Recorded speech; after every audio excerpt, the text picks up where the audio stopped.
என் அன்பான இனிய உறவுகளே, என்ன உறவுகளே, ஏமாந்து போனோமா? நானும் ஏமாந்து போனேன், நீங்களும் ஏமாந்து போனீங்களா? அட ஆமாங்க, 4 மணிக்கு நம்ம காவேரி செல்லக்குட்டியோட இன்டர்வியூ வரும் அப்படின்னு ஆசையாக தானே இருந்தோம். நேற்றே அவங்க போட்டிருந்தாங்க, நாளைக்கு ஒரு அப்டேட் அப்படின்னு தான் கொடுத்துருந்தாங்க. நம்ம தான் பார்த்தீங்கன்னா இன்டர்வியூ வரும்னு சொல்லிட்டு ஆசையாக தோசையாக அப்பளம் வடையாக போயிடுச்சுன்னு சொல்லணும். பரவாயில்லைங்க, ஆனாலும் ப்ரொமோ விட்டுருக்காங்க பார்த்தீங்களா? ஐயோ, செல்லக்குட்டி என்னம்மா பேசுதுங்க, சூப்பராக இருக்குல்ல காவேரி, ஒவ்வொரு விஷயமும் காவேரி வந்துட்டேன்னு சொல்லு அப்படிங்கிறதும் எப்படி எவ்வளோ அழகாக இருக்குன்னு சொல்லு, இந்த காவேரி வர்றேன்னு சொல்லு அப்படிங்கிற மாதிரி அவ்வளோ அழகாக சொல்கிறாங்க.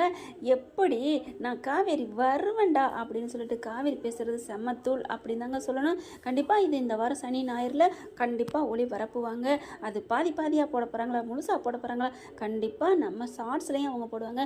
கண்டு கழிக்கலாம். காவேரியை சனி ஞாயிறில் அப்படியே ரசித்து மகிழலாம் நம்ம லட்சுமி பிரியா மேடத்தை அப்படின்னு தான் சொல்லணும். ஃப்ரெண்ட்ஸ், இன்டர்வியூ சூப்பராக பண்ணியிருக்காங்க நம்ம காவேரி அப்படின்னு தாங்க சொல்லணும். தாறு மாதிரி தக்காளி சட்னி அப்படிம்பாங்களா, அடி தூள் அப்பள வடை அப்படிங்கிற மாதிரி வந்துட்டேன்னு சொல்லு காவேரி, வந்துட்டேன்னு சொல்லு, பாத்தியா இடுப்பை பாத்தியா அப்படிங்கிறதும் ஒவ்வொரு கேள்விக்கும் அவங்க கேட்குற கேள்வி அழகா, அதை விட பதில் அழகா அப்படிங்கிற மாதிரி நம்ம காவேரி செல்லம் தாங்க அழகு.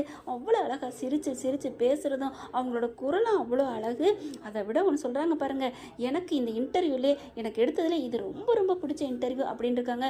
அப்போ ப்ரொமோவிலே இந்த இன்டர்வியூ கிக்காக இருக்கே, கண்டிப்பாக ஃபுல்லாக பார்க்கல ரொம்ப சந்தோஷமாக தாங்க இருக்கும்.